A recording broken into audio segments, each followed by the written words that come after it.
Radio کار اس نے سندھ کے غریب خاندان میں جنم لیا تھا. باپ کا سایہ بچپن میں اٹھنے کے بعد وہ پیٹ کی آگ بجھانے کے لیے اینٹیں بنایا کرتی تھی. اس کی آنکھوں نے مستقبل کے کچھ خواب بنے تھے. عزت سے جینے کا خواب, عزت سے کمانے کا خواب, اپنے ہاتھوں سے سجائے گھر میں محفوظ رہنے کا خواب, اپنے بچوں کو پڑھا لکھا کر ایک بڑا آدمی بنانے کا خواب. خوابوں کی مالا اپنے گلے میں لٹکائے وہ عورتوں کا دن منانے کراچی آئی تھی. وہ سوچتی کہ عورت مارچ میں اس کے حقوق کی بات ہوگی, کہیں وڈیرے کے ہاتھوں کا تمہیں سمینا سندھو کا تذکرہ ہوگا. یہ مارچ کوہستانی لڑکیوں کی روحوں کو انصاف دلائے گا, گجرات میں تیزاب سے جلی بہنوں کو جینے کی امید دے گا. لیکن خواب ٹوٹ گئے جب ایک عورت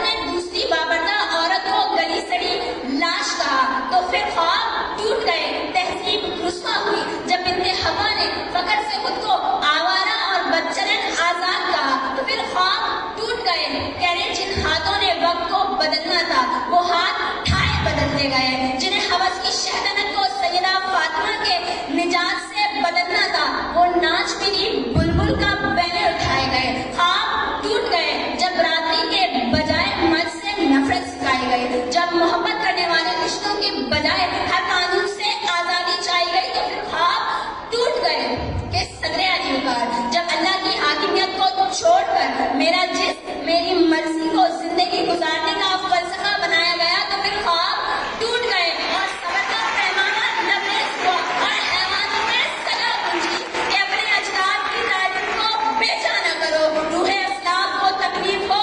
ایسا نہ کرو. غیر کے سامنے دستار عمل کھم کر کے اپنی تہذیب کو سنسار میں رسوا نہ کرو, اپنی تہذیب کو سنسار میں رسوا نہ کرو.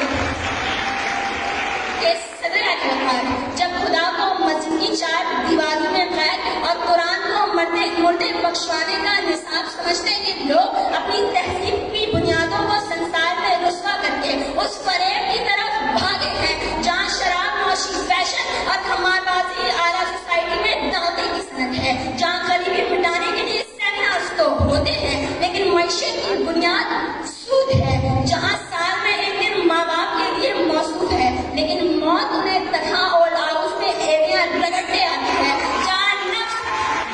نفس پرستی کو محبت کا نام دے کر زنا کو قانونی بنا دی جاتی ہے اور پھر اس گناہ کو چھپانے کی خاطر رحم مادر میں بچوں کا قتل ہوتا ہے. پھر ان تمام عقائد کے باوجود ہماری زبانیں اسی تہذیب کے رٹ لگائے نہیں کرتی کہ اٹھی ہے لال تیر تروس سیلاب کی صورت کہ جس حلقۂ موج میں گرداب کی صورت فضاؤں پر مسلط لشکرے